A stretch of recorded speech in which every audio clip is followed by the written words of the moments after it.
দোয়া কুনুত পারেন না বলে যারা ভয়েতে বেতের নামাজই পড়েন না, তারা শোনেন তিনটা কাজ আপনার জন্য রয়েছে। এই তিনটা কাজ করলে বেতের নামাজের পরিপূর্ণ সওয়াব আপনি পেয়ে যাবেন। সুবহানাল্লাহ।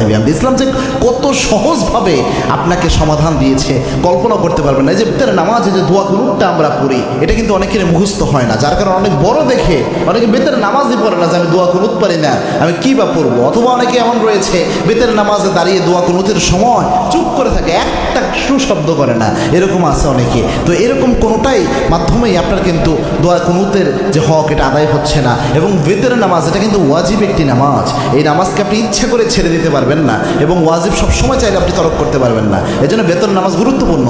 এবং কি আল্লাহর হাবিব সাল্লাল্লাহু আলাইহি ওয়াসাল্লাম বলতেন, ইন্নাল্লাহা বিতরুন ইউহিব্বুল বিতরা, আল্লাহ রাব্বুল আলামিন নিজে বেজরকে আল্লাহ রাব্বুল আলামিন নিজে ভালোবাসেন। সুবহানাল্লাহ। এবং আল্লাহর হাবিব সাল্লাল্লাহু আলাইহি ওয়াসাল্লাম সফর অবস্থায়ও প্রায় সময় চেষ্টা করতেন বেতের নামাজ যেন ছুটে না যায়। আল্লাহু আকবার। এই জন্য বেতের নামাজ মা বোন যারা রয়েছেন, বিশেষ করে আমার যুবক বাবা ভাইয়েরা যারা রয়েছেন এবং আমার বাবাজিরা যারা রয়েছেন, বেতের নামাজে আপনি দোয়া কুনুত পারছেন না, আপনি কী করবেন?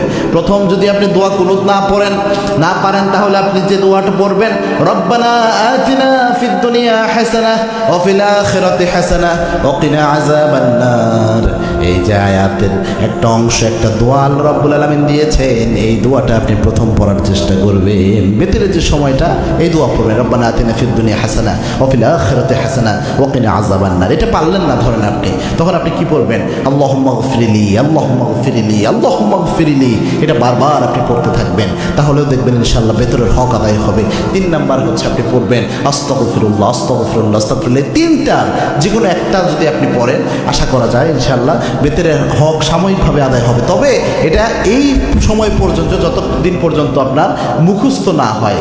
আপনি চেষ্টা করতেছেন মুখস্থ করার জন্য, পাশাপাশি এটা দিয়ে চালায়া যাবেন। এটা আপনি সারা জীবন করবেন, এটা কিন্তু হবে না। দুনিয়ার সব আপনি মুখস্থ করতে পারেন, মাথায় রাখতে পারেন, আর যেটা মৌলিক একটা বিষয় ইসলামের, এটা মাথায় রাখতে পারবেন না, এটা কিন্তু হতে পারে না। এই জন্য চেষ্টা করবেন যত দ্রুত সম্ভব কয়েকদিন রিডিং পড়েন, রাতের বেলায় ঘুমানোর আগে দোয়া কুনুতটা রিডিং পড়েন, দেখবেন ইনশাআল্লাহ আস্তে আস্তে মুখস্থ হয়ে যাবে। আল্লাহ রাব্বুল আলামিন আমাদের আমল করার তৌফিক দান করুন। আল্লাহুম্মা আমিন।